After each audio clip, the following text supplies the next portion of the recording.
Добрый день, дорогие ребята! Сегодня я хочу с вами поделиться рецептом самого простейшего и безопасного теста для лепки. Для этого нам понадобится 2 чашки муки, соль 1 чашка и 1 чашка воды. Все емкости у нас должны быть одинаковые. В юном месяце апреле в старом парке тает снег, и веселые качели начинают. И, ребята, вспомним основные приемы лепки. Это разминание теста, отщипывание, скатывание,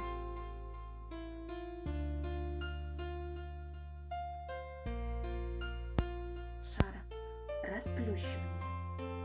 Также можно раскатать шарик не ладошками, а на доске. Получается у нас колбаска.